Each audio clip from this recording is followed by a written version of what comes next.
My name is Ophelia. I'm 32 years old, and I never thought I'd be abandoned at a five-star restaurant on my birthday.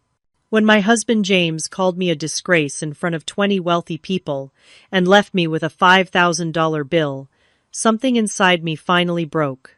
The tears welled up, but didn't fall as I stared at the check, a strange calm washing over me. What James didn't realize was that this humiliation would be his biggest mistake. Before I tell you what happened next, drop a comment letting me know where you're watching from, and don't forget to subscribe to see how I turned this humiliation into my greatest victory. I met James at a school charity auction in Boston 3 years ago. I was a third-grade teacher at Lakeside Elementary, organizing the event to fund new playground equipment. James attended as a representative of his investment firm, which was making a corporate donation. He stood out immediately in his perfectly tailored navy suit among the casual attire of most parents and teachers. When he bid $10,000 for a children's art piece my class had created, the room erupted in applause. After the auction, he approached me with a warm smile that reached his deep blue eyes. At 38, he exuded confidence without arrogance, and when he asked about the children who made the artwork, I was touched by his genuine interest.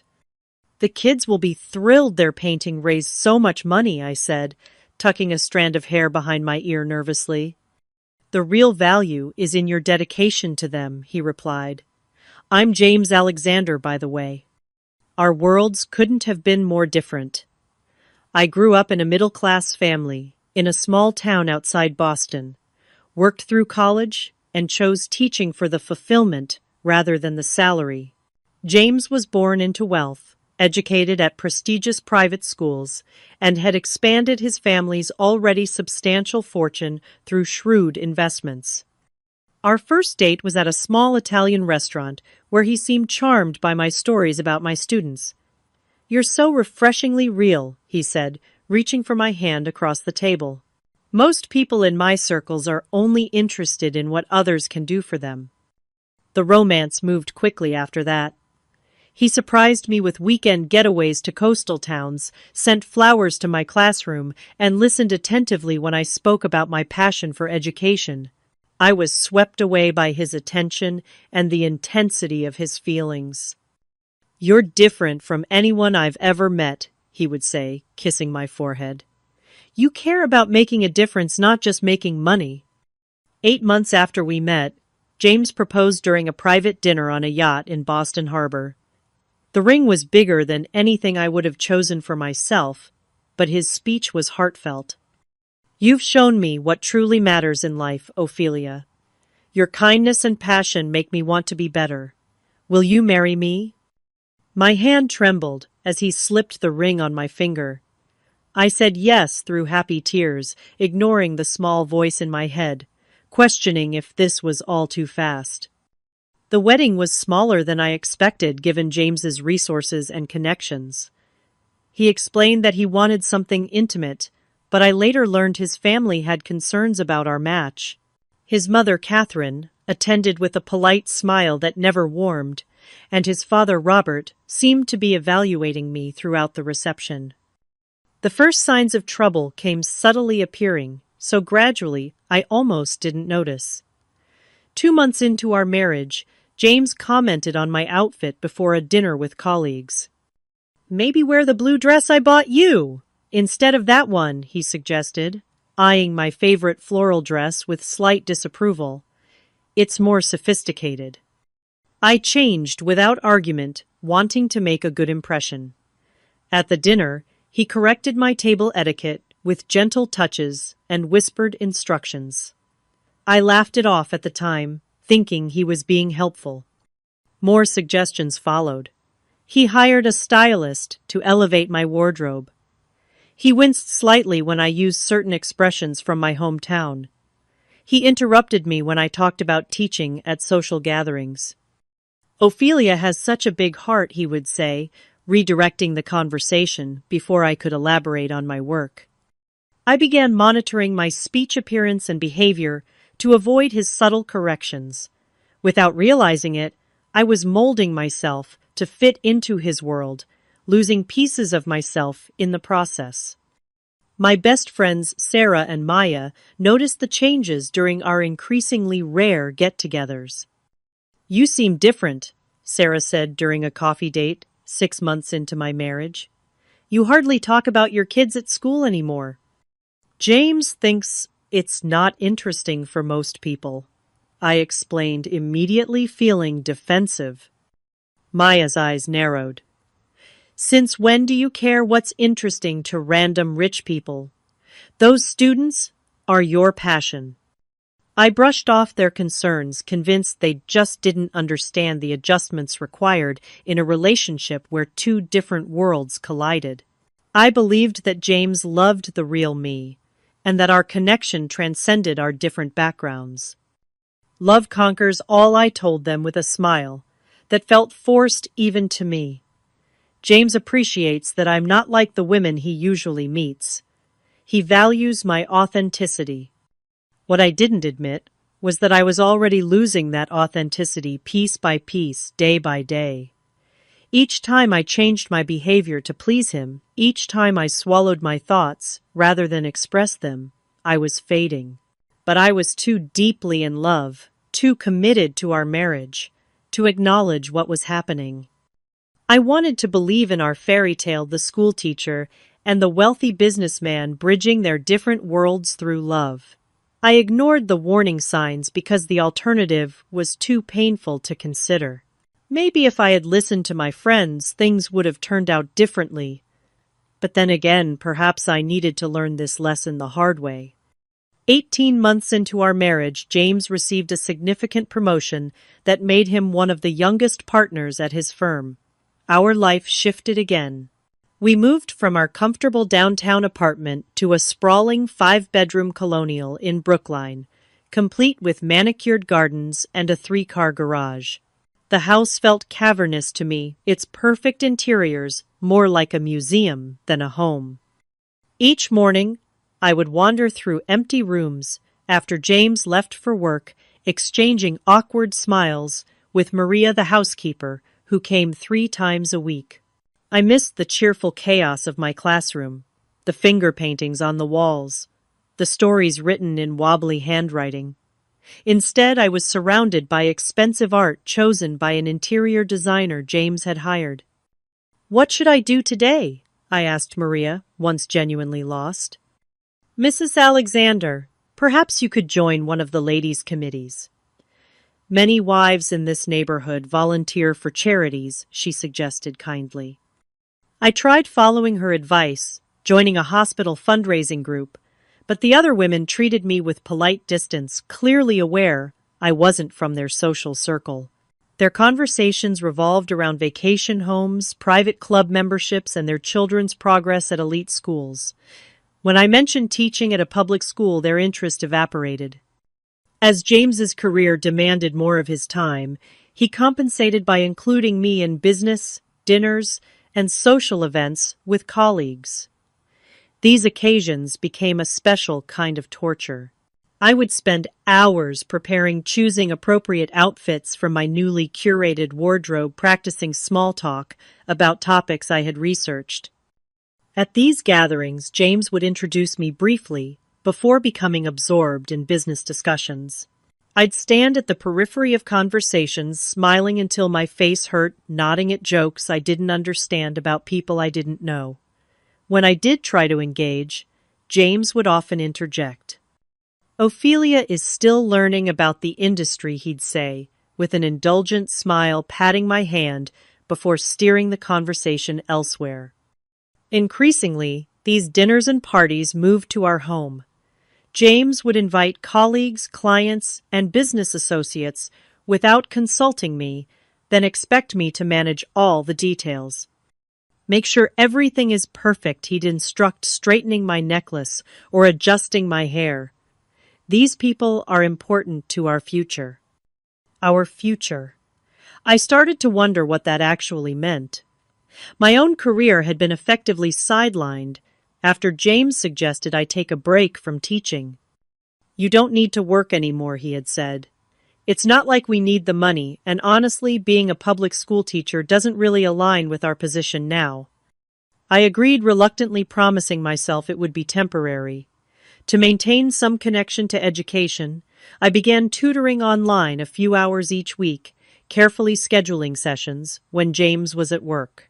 I opened a separate bank account for this income, a small act of independence that gave me surprising comfort.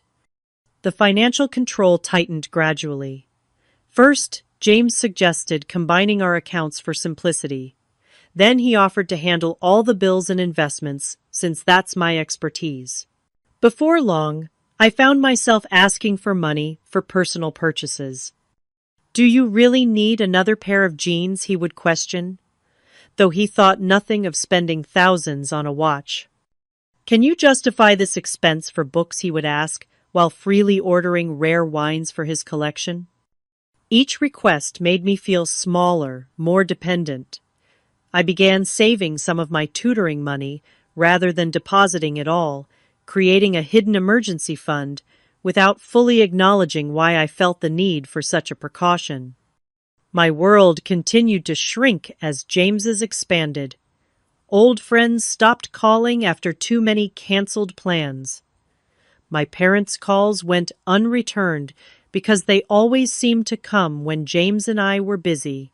Even my former principal's offer to return to teaching was declined with the excuse that my life had moved in a different direction. One rainy afternoon, alone in the house, while James attended a conference, I discovered a text thread between him and his mother that had synchronized to our shared tablet. "Is Ophelia adjusting better to your lifestyle?" his mother had asked. "She's trying," James replied. "Still rough around the edges, but I'm working on it. You know, your father and I always thought you made a mistake. Someone from your background should have chosen more carefully." "I know, Mother. Sometimes I wonder if you were right." I stared at those words until they blurred a hollow feeling expanding in my chest. Was I just a project to him? A charity case he had rescued from an ordinary life. A mistake he was trying to correct, rather than a partner he cherished. That night, I tried to reconnect with the man I had fallen in love with. I cooked his favorite meal, wore the dress he had first complimented me in, and attempted to discuss our relationship. "I feel like we're drifting apart," I said, as we sat at the dining table. "That's ridiculous," he dismissed without looking up from his phone. "We've never been more successful." "I'm not talking about success. I'm talking about us, about happiness." He finally looked at me, irritation flashing across his face. "This is what adult relationships look like, Ophelia. The honeymoon phase doesn't last forever. We have responsibilities, a position to maintain." I tried again a week later, suggesting we take a weekend away, just the two of us. He agreed half-heartedly, but canceled at the last minute for an unmissable opportunity with a potential client. My birthday was approaching, and I decided to make one last effort to salvage what was left of our relationship. I would plan a special evening, create a space for honest conversation, and try to rediscover the connection that had once seemed so powerful. "Can we have dinner, just the two of us, for my birthday?" I asked James one morning as he rushed to leave for work. He paused at the door, briefcase in hand, and smiled the warm smile I had seen so rarely lately. "Of course. I'll make reservations at Lumiere, just the two of us." That promise and the glimpse of the old James gave me hope. Maybe we could find our way back to each other after all. I held on to that hope, not knowing it was about to be shattered in the most public and humiliating way possible. My 32nd birthday began with unexpected promise. I woke to find James sitting on the edge of our bed, a small blue box in his hand, and a cup of coffee on the nightstand. "Happy birthday, beautiful," he said, leaning down to kiss my forehead. He hadn't called me beautiful in months. The box contained a platinum bracelet studded with sapphires. "To match your eyes," he explained, fastening it around my wrist. His fingers lingered on my skin, and for a moment I glimpsed the man I had married. "I've made reservations at Lumiere for 8 o'clock," he continued. "Just the two of us as promised. Wear something special." Throughout the day, I felt a lightness I hadn't experienced in over a year. I treated myself to a spa appointment, getting my hair styled in loose waves and splurging on a professional makeup application. I chose a midnight blue dress I'd been saving for a special occasion, one that James had approved of, but I hadn't had the chance to wear. At 5 o'clock, my phone chimed with a text from James. "Slight change of plans. Need to include Hamilton and Richards couples tonight. Business opportunity too good to miss. Car will pick you up at 7 instead of 7:30. My heart sank. The Hamiltons and Richards were major clients, both couples intimidating in their old money confidence. Still, I told myself, it was only two couples. We could still find time to connect. By 6, another text arrived. Several more joining. Total party of 20 now. Moved to private room at Lumiere. Wear the black Valentino. 20 people. My intimate birthday dinner had transformed into a business event. The black Valentino was the most formal dress I owned, one James had insisted I buy for important occasions. I changed outfits mechanically, the joy of the morning evaporating. The car delivered me to Lumiere, one of Boston's most exclusive restaurants where James waited in the lobby. He assessed my appearance with a quick glance. "Good choice," he nodded, adjusting my necklace slightly. "These people represent over 50 million in potential investment. Follow my lead and try to make a good impression." No happy birthday this time. No acknowledgement that this evening was supposed to be about us. The private dining room glittered with crystal and silver. I recognized some faces from previous events, but many were new. James guided me through introductions, his hand pressing firmly against the small of my back, steering me like a prop. "This is my wife, Ophelia," he would say, before quickly highlighting his connection to each guest. Not once did he mention it was my birthday. I was seated between Mrs. Hamilton, a silver-haired woman with penetrating green eyes, and Mr. Richards, whose attention remained fixed on his phone throughout the appetizer course. Across the table, James charmed everyone with industry anecdotes and carefully timed jokes. "Ophelia was a teacher before we married," Mrs. Hamilton commented, studying me over her wine glass. "Yes," I replied, grateful for the opening. "3rd grade. I loved working with the children at that age. They're so curious and honest." "How quaint," she murmured, though I imagine James's world is quite different from finger painting and alphabet songs. Her condescension stung, but I maintained my smile. Every world has its value. Education shapes future generations, including future business leaders. Mrs. Hamilton's eyebrow arched. "Indeed. Though I sent my children to Westfield Academy precisely to ensure they received proper preparation for their positions in society." The conversation shifted to private schools with various guests comparing the merits of institutions I could never have afforded to attend. I sipped my wine and nodded politely, feeling increasingly invisible. As the main course arrived, James stood to propose a toast to a recent successful venture. Glasses were raised, congratulations exchanged, not a word about my birthday. I took a larger sip of wine, then intended feeling it warm my face. Mr. Calloway, the oldest guest and apparently the most important based on James's attentiveness, asked about market projections across the table. James launched into an analysis, his voice taking on the authoritative tone he used when particularly eager to impress. I reached for my water glass, accidentally knocking over my nearly full wine glass. The red liquid splashed across the white tablecloth and onto Mrs. Richards' cream designer dress. She gasped, jumping to her feet, as servers rushed over with napkins. I'm so sorry, I exclaimed, mortified. It was an accident. The room fell silent. All eyes turned to our end of the table, including James's. His expression hardened into something I'd never seen before, cold fury replacing his carefully maintained charm. "For God's sake, Ophelia," he hissed, "can't you do anything right?" Mrs. Richards dabbed at her dress, waving away my apologies. "These things happen," she said stiffly. But James wasn't finished. He stood, throwing his napkin onto the table.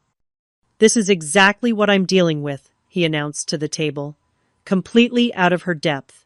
An absolute disgrace." The words hit me like physical blows. I sat frozen, unable to process that my husband was publicly humiliating me on my birthday. "James," I whispered, "please don't." He ignored me, addressing Mr. Calloway instead. "I apologize for my wife's behavior. Some people simply cannot adapt to certain standards, no matter how much guidance they receive." Mr. Calloway looked uncomfortable. "Perhaps we should move on. Accidents happen to everyone." But something had broken loose in James. Perhaps it was the wine or the pressure of impressing these people, or simply that the facade he'd maintained had finally cracked. "No, this is a pattern," he continued, his voice rising. "I've done everything to help her fit in, but you can't turn a public school teacher into someone worthy of this company." Tears burned behind my eyes, but I refused to let them fall. Not here. Not in front of these people. "I think I should leave," I said quietly, reaching for my purse. "Yes, you should," James snapped. "You've done enough damage." I stood on shaky legs, dignity the only thing I had left to preserve. James's final blow came as I reached the door. "A woman like you should be grateful. I even looked your way," he called after me. "Remember that before you embarrass yourself further." 20 pairs of eyes watched as I walked out.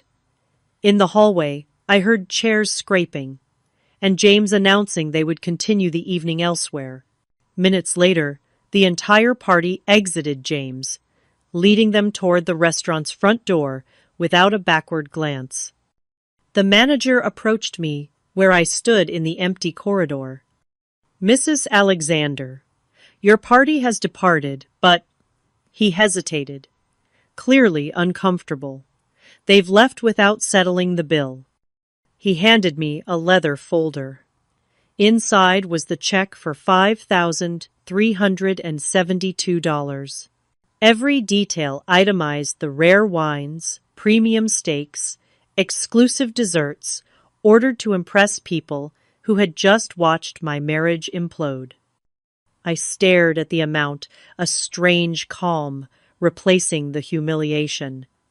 In that moment, something crystallized within me. This was not a disaster.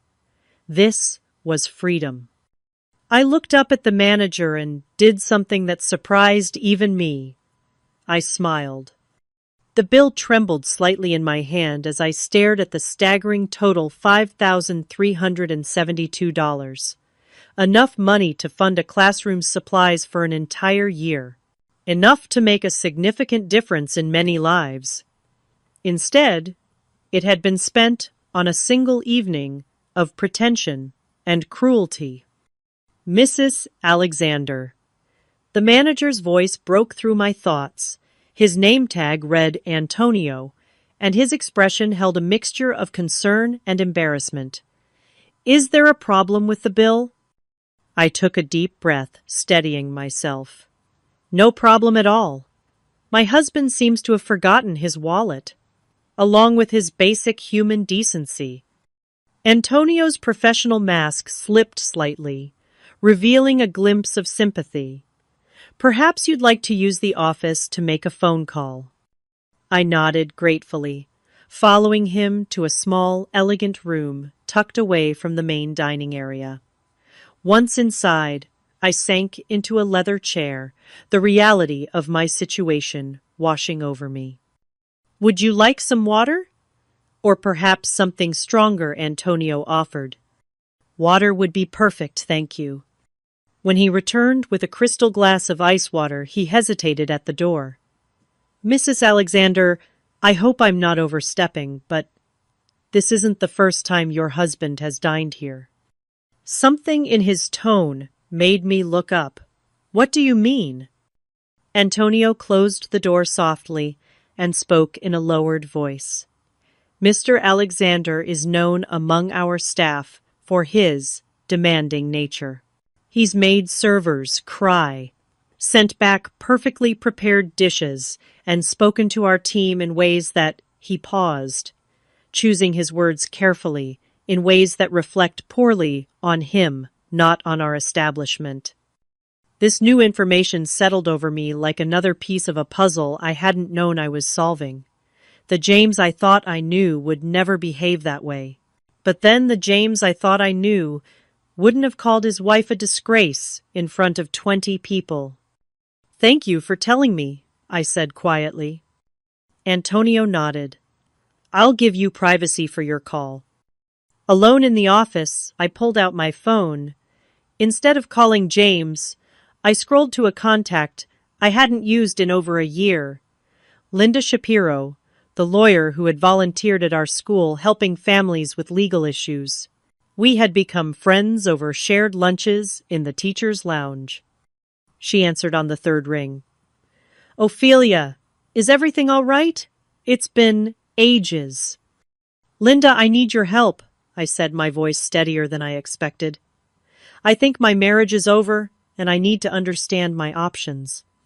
Over the next 20 minutes, I gave Linda a condensed version of my situation. She listened without interruption, only asking clarifying questions when needed. When I finished, her response was immediate and clear. "First things first, Ophelia. Do you have any money that's solely yours? Accounts he can't access." I thought of my secret tutoring fund. Yes, not much, but some. "Good. That's our starting point." Linda's professional tone was reassuring. "Now I need you to document everything. The financial control, the isolation tonight's incident. Massachusetts is an equitable distribution state, which means—" "Wait," I interrupted a plan forming in my mind. "The bill. I need to pay this bill first."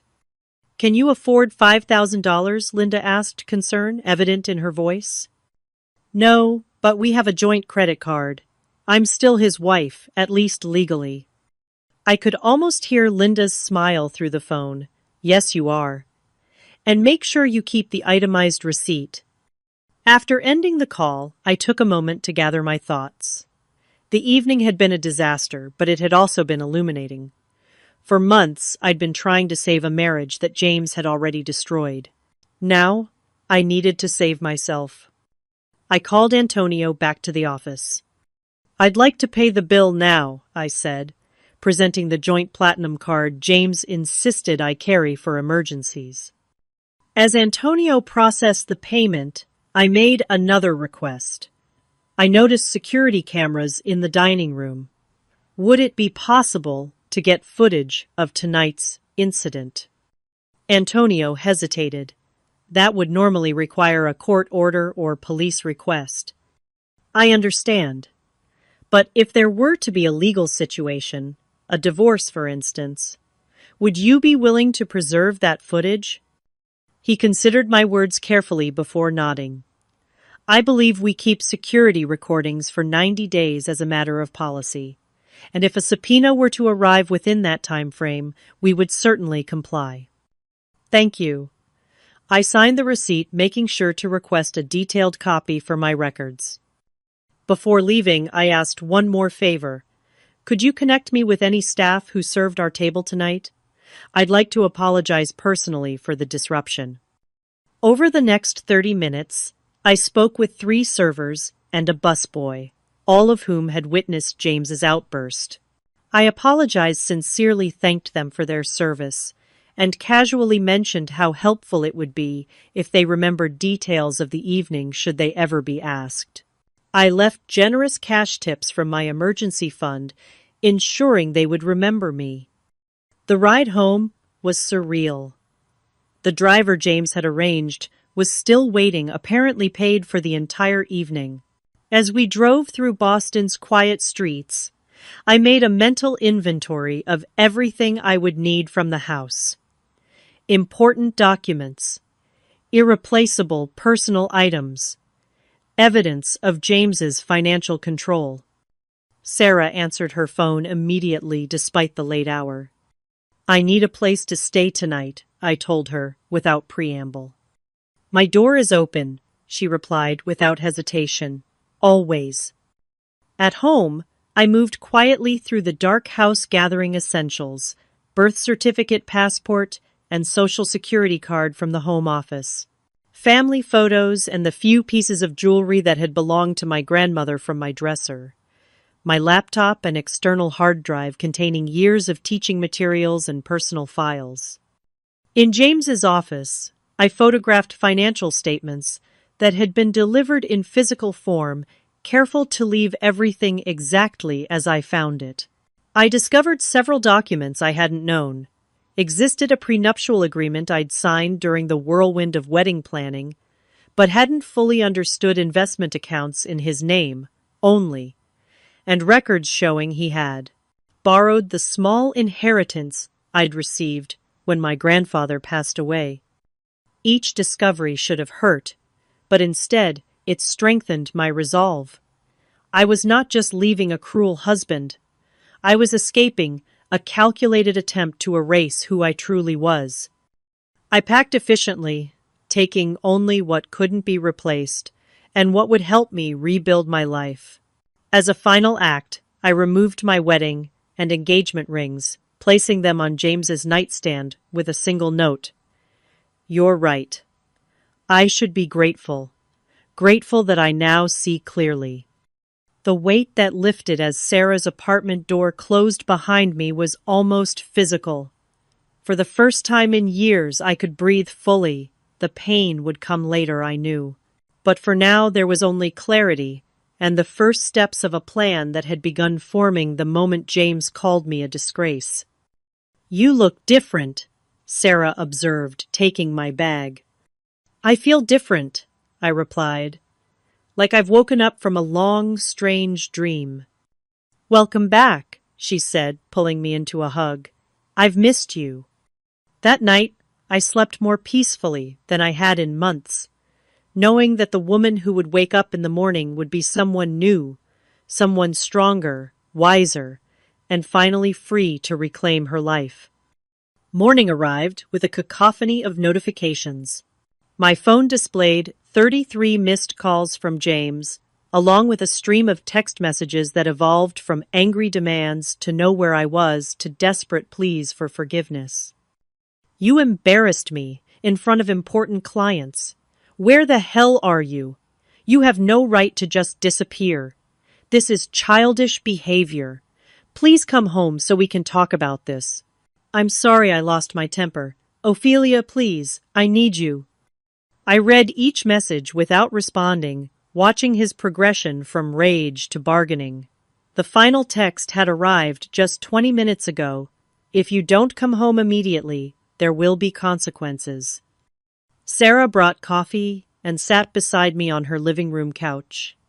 "What's your next move?" "I have an appointment with Linda at 9, I replied, setting the phone aside. "She's meeting us at her office downtown." Linda's law office occupied the 10th floor of a sleek building overlooking Boston Common. She greeted me with a warm hug before transforming into the skilled attorney I remembered from her pro bono work at school. "Let's establish the facts," she said, opening a notepad. "Based on what you've shared, we're dealing with emotional abuse, financial control, and potential misappropriation of your inheritance." For the next 2 hours, we documented everything. The gradual isolation from friends and family, James's increasing control over finances, the public humiliation, and the evidence I'd gathered overnight. "The prenup is concerning," Linda admitted, reviewing the document I'd photographed, "but it was designed primarily to protect his family assets and business interests. What we're pursuing is fair compensation for your contributions to the marriage and the return of your inheritance, which he had no right to touch. Can we win? I asked. Linda's expression was measured. Massachusetts law favors equitable distribution, and with evidence of his behavior, especially the financial control we have leverage. Plus, she added with a slight smile, men like your husband value their reputation above all else. The threat of having his behavior exposed may motivate a settlement. We drafted a letter requesting mediation rather than immediately filing for divorce. A strategic move Linda suggested would appear reasonable while putting James on notice that I was serious. Now about your immediate needs, Linda continued. Do you have somewhere safe to stay? Do you need financial assistance? I have savings from tutoring, I explained. About $11,000 that James doesn't know about. And Sarah's letting me stay with her for now. Good! And your career? Would you want to return to teaching? The question hit me like a revelation. Of course I wanted to teach again. It wasn't just a job. It was my identity, my purpose, everything I'd pushed aside to become James's perfectly polished wife. Yes, I said firmly, more than anything. Linda made a note. I know the superintendent at Cambridge Public Schools. The school year's already started, but they often need qualified teachers for mid-year replacements. I'll make a call. As I left Linda's office with a clear action plan, I felt a surge of confidence I hadn't experienced in years. I had support resources, and most importantly, I had myself again. That afternoon, I visited my old principal at Lakeside Elementary. Mr. Peterson's face lit up when I walked through his office door. Ophelia Turner as I live and breathe. Or wait, it's Alexander now, isn't it? It's Turner again, actually, I said, surprising myself, with how right that felt. Or it will be soon. His expression softened with understanding. I'm sorry to hear that, but selfishly, I'm wondering if this means we might get our star teacher back someday. We chatted about the school, my former students, and the possibility of returning to teaching. Before I left, he introduced me to my replacement, a young woman named Danny, who immediately offered to let me visit the classroom. The kids would love to meet a former teacher, she said enthusiastically, especially since Mr. Peterson never stops talking about how amazing you were. Walking into my old classroom was like coming home. The smell of crayons and glue, the colorful bulletin boards, the small chairs where young minds developed it, all reminded me of who I was meant to be. That evening, Antonio from Lumiere called. Mrs. Alexander, I hope I'm not overstepping, but I wanted to make sure you were okay after last night. His concern touched me. I'm doing surprisingly well, actually, and please call me Ophelia. Ophelia, then. I spoke with our security team. The footage from last night has been marked for retention, just in case you need it. Thank you, Antonio. That means more than you know. 3 days after leaving the house, I received a formal email from James's attorney requesting a meeting. Linda advised caution, but agreed to accompany me. Let him make the first offer, she counseled, as we entered the conference room of an expensive downtown law firm. James sat across the polished table, flanked by an older attorney with steel gray hair. He looked terrible, unshaven, dark circles under his eyes, his usual, immaculate appearance noticeably diminished. When our eyes met, he attempted a smile that I did not return. Ophelia, he began softly, I'm so sorry about what happened. I was drunk, stressed about the Callaway account. It didn't mean anything. Let's keep this professional, Linda interjected. We're here to discuss terms. James's attorney, Martin Wheeler, cleared his throat. My client is prepared to be generous. The prenuptial agreement is clear, but Mr. Alexander wishes to offer additional considerations to facilitate an amicable separation. The generous offer was insulting a year of support while I got back on my feet, provided I signed a confidentiality agreement never to discuss the details of our marriage or separation. Linda smiled thinly. I think you misunderstand the situation, Mr. Wheeler. We're not here to negotiate the prenup. We're here to discuss Mr. Wheeler. Alexander's misappropriation of my client's inheritance, his systematic financial control, amounting to economic abuse, and the significant career opportunities Miss Turner sacrificed for this marriage. James's face darkened. That's ridiculous. I gave you everything, Ophelia. A beautiful home, financial security. After you took away my independence, my career, and my self-respect, I finished for him maintaining eye contact. We have documentation of your financial control witness statements about your public humiliation tactics and evidence that you borrowed my grandfather's inheritance without permission. James turned to his attorney. This is absurd. She's twisting everything. We also, Linda continued calmly, have security footage from Lumiere restaurant showing you calling your wife a disgrace in front of 20 business associates, abandoning her with a $5,000 bill on her birthday and stating, and I quote, "A woman like you should be grateful I even looked your way. Excellent sound system they have there." The color drained from James's face. You wouldn't dare make this public. Think about my reputation, my business. We would prefer not to, I said, finding strength in truth. But I will not be silenced, intimidated, or cheated. I'm not asking for half your fortune. I'm asking for what's fair after 3 years of systematic erosion of my identity. The meeting concluded with James's attorney requesting time to confer with his client. As we left the conference room, James caught my arm. You've changed, he said, his voice a mixture of anger and bewilderment. I gently removed his hand. No, James, I've remembered who I always was. You just never really saw me. 2 weeks later, we reached a settlement. James agreed to return my inheritance with interest, provide a fair financial settlement that acknowledged my contributions to the marriage and transfer ownership of a small investment property in Cambridge that would provide rental income.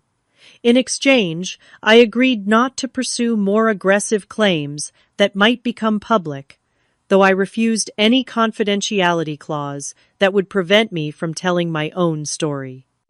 As I signed the final papers in Linda's office, I felt no triumph or vindication, only relief and a profound sense of closure. The woman who had walked into Lumiere restaurant on her birthday no longer existed. In her place stood someone stronger, wiser, and absolutely unwilling to compromise her worth ever again. 6 months after that fateful birthday dinner, I stood in front of my classroom at Cambridge Elementary School, watching 23 third graders file in for the morning. My classroom, the words, still gave me a thrill of ownership and purpose. The walls were covered with student artwork, reading progress charts, and inspirational quotes I'd carefully selected. "Good morning, Miss Turner," they chorused as they took their seats. "Good morning, amazing humans," I responded with a genuine smile. "Who's ready for Poetry Day?" The transition back to teaching hadn't been seamless. I'd started mid-year as a long-term substitute when a teacher went on maternity leave. The first weeks were exhausting as I readjusted to the rhythm of school days' lesson planning and the constant energy required to engage young minds. But the exhaustion was cleansing purposeful, nothing like the draining emptiness I'd felt in my final months with James. My small apartment was a 15-minute walk from the school, a second-floor unit in the Cambridge investment property that had been part of my divorce settlement. I'd rented out the other units, providing enough income to supplement my teaching salary comfortably. The space was entirely mine, decorated with colorful textiles, overflowing bookshelves, and plants that thrived under my attentive care. Sarah and Maya had become fixtures in my life again, our friendship stronger after what we'd been through. We had a standing Sunday brunch date where I gradually shared more details of my marriage and divorce, unburdening myself in the safety of their unconditional support. I still can't believe you got him to give you that property, Maya said during one of these brunches. Linda must be a miracle worker. Not a miracle, I corrected. Just the right leverage at the right time. James values his reputation above everything. The thought of clients knowing how he treated me, especially at Lumiere, was worth more to him than the property. Sarah studied me over her mimosa. You know what I love most about having the old Ophelia back? The way you stand up straight again? You literally shrink when you're not being true to yourself. Her observation struck me as profoundly accurate.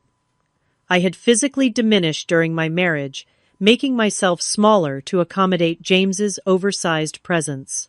Now I occupied space unapologetically, my voice clear and confident, whether addressing a classroom of children or a table of adults. At school, I found unexpected healing through my students, particularly through a girl named Emma. She'd transferred mid-year from a school where she'd been bullied for her thick glasses and quiet nature. During her first week, I overheard a classmate making fun of her appearance. Emma, I'd said afterward, kneeling to meet her eyes. Do you know what I see when I look at you? She shook her head, gaze fixed on the floor.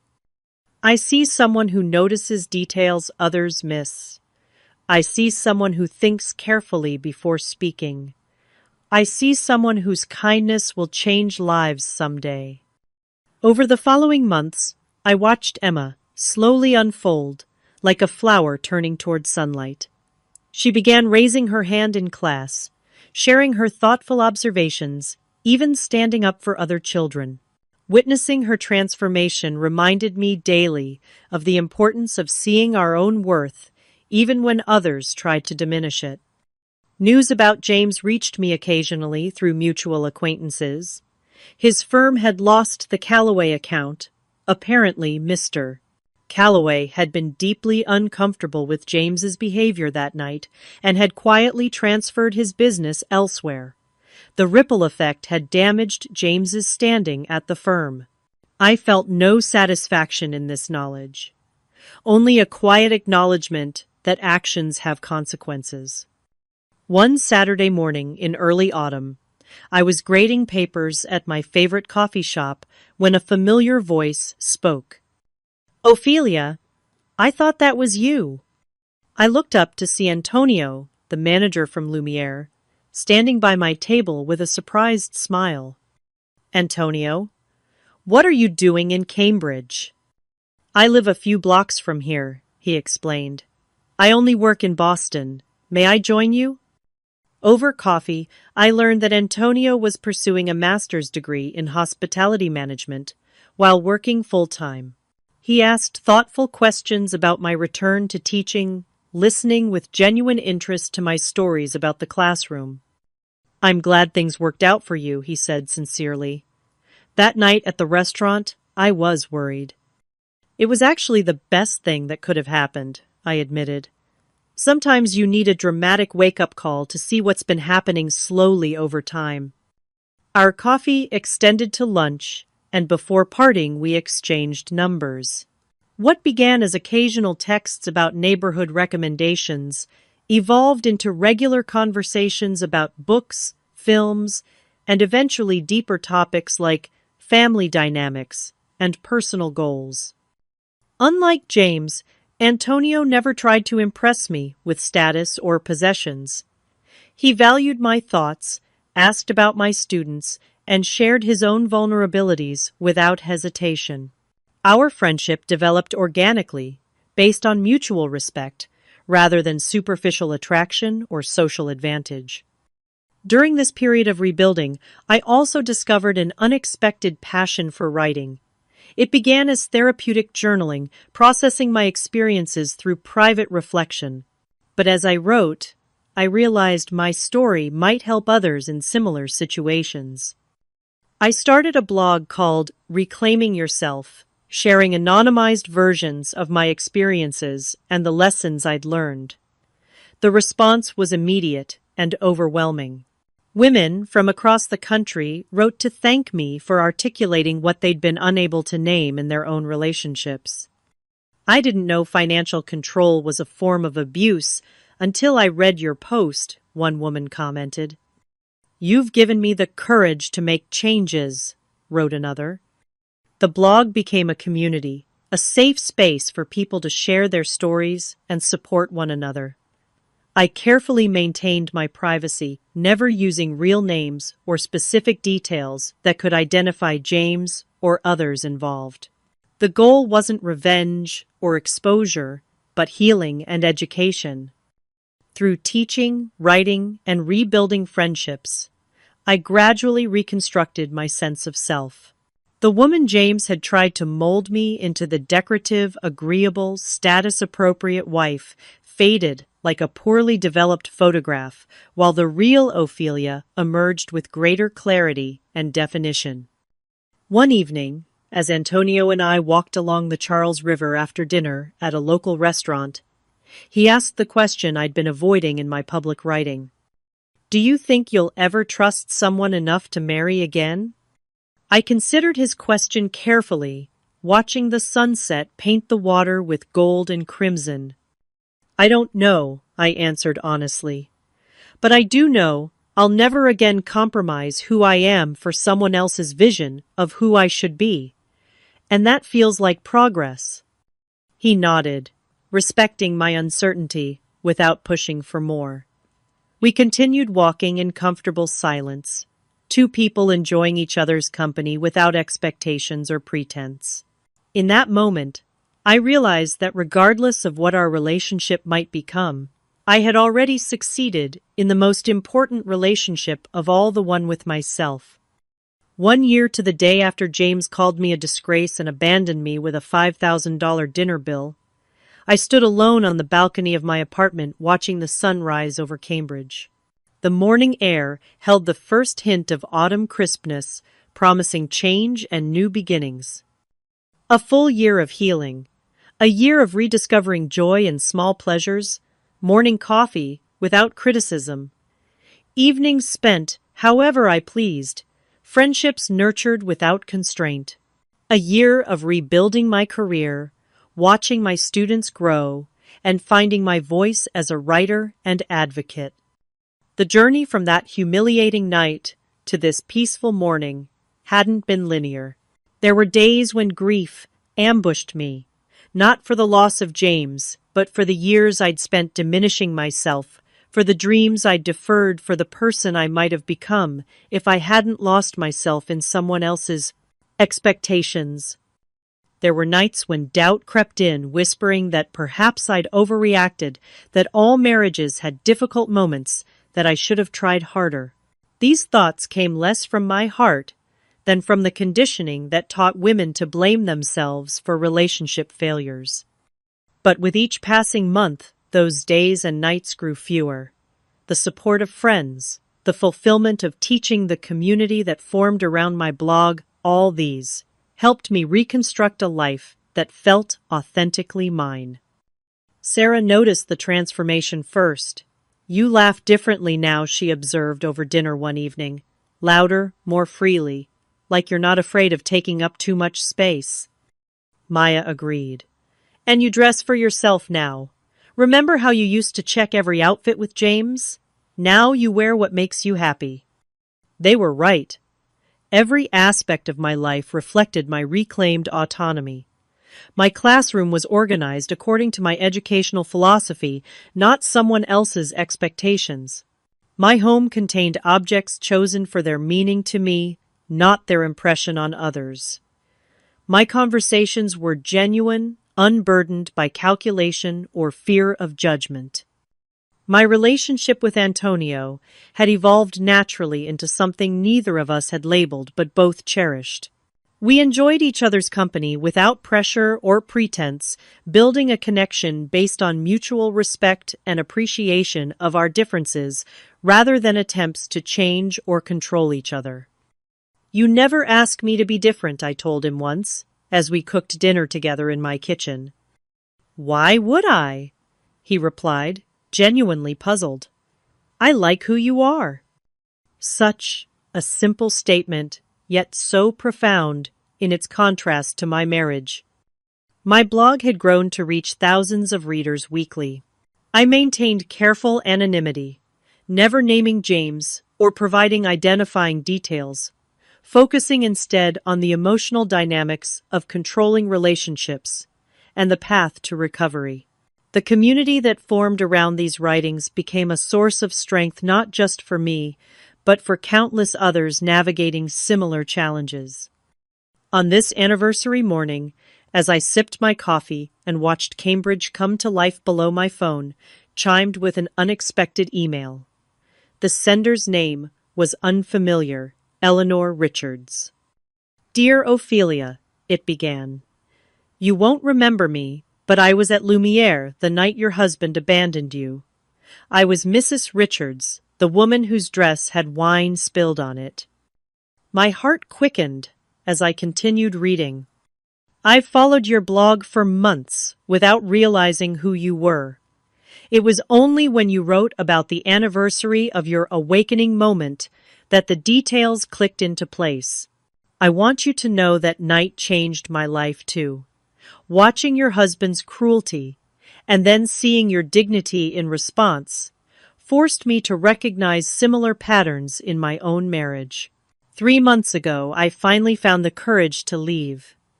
Thank you for showing me what strength looks like. You weren't the disgrace that night, you were the inspiration." Tears blurred my vision as I finished the email. The thought that my worst moment had somehow helped someone else find her way to freedom was overwhelming.